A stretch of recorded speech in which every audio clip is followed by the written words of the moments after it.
हमारे नबी हजरत मोहम्मद सल्लल्लाहु अलैहि वसल्लम एक ऐसी हस्ती गुजरे है जिन्होंने कभी अपने दुश्मन को भी नुकसान नहीं पहुंचाया, लेकिन आपके दुश्मनों ने आप पर कई बार जुल्म किया और आपको नुकसान पहुंचाने की कोशिश की। एक बार ऐसे ही आपके एक दुश्मन ने आपको जहर दे दिया था। आखिर से वाकया कब पेश आया था और आप पर उस जहर का क्या असर हुआ था, ये सब हम आपको इसी वीडियो में बताएंगे। इसीलिए इस वीडियो को आखिर तक जरूर देखें और इसे जरा भी मिस न करें। ये बात उस वक्त की है जब मुसलमानों ने खैबर को फतह किया था। जंग खत्म होने के बाद नबी सल्लल्लाहु अलैहि वसल्लम ने कुछ दिन और खैबर में गुजारने का इरादा किया। खैबर को फतह करने के बाद हमारे नबी ने वहां रहने वाले सभी यहूदियों के साथ काफी अच्छा व्यवहार किया और सभी के साथ काफी नरमी से पेश आए। खैबर को मुसलमानों ने फतह कर लिया था, इसके बावजूद वहां के यहूदी बेहद अमन और सुकून के साथ वहां रह रहे थे। इन्हीं यहूदियों में एक औरत थी जिसका नाम ज़ैनब बिन हारिस बताया जाता है। उसने एक दिन हमारे नबी की दावत की और आपने उस औरत की दावत को कबूल कर लिया। उस औरत ने आपसे पूछकर आपके पसंदीदा खाने बनाए। आप अपने कुछ साथियों के साथ उसके घर खाने के लिए पहुंचे। वो यहूदी औरत अंदर ही अंदर मुसलमानों से नफरत किया करती थी और दूसरे यहूदियों के साथ भी मिली हुई थी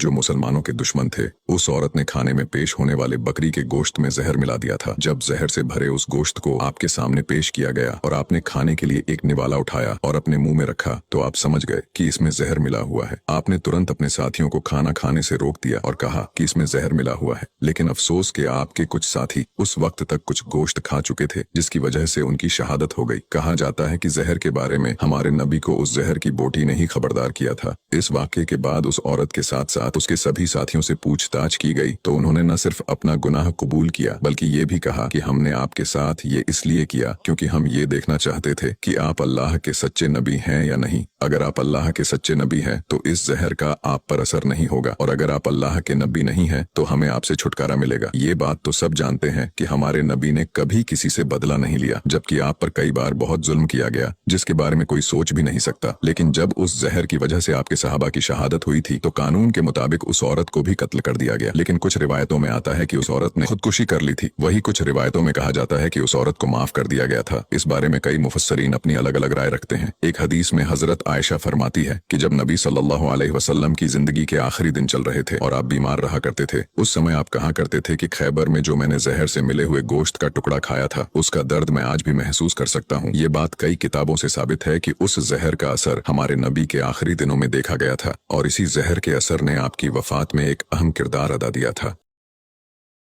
फरिश्तों को हुक्म होगा जो लोग जुल्म करते थे उनको और उनके हम जिन्सों को और जिनको वो पूजा करते थे सबको जमा कर लो, यानी जिनको अल्लाह के सिवा पूजा करते थे, फिर उनको जहन्नम के रास्ते पर चला दो और उनको ठहराए रखो कि उनसे कुछ पूछना है।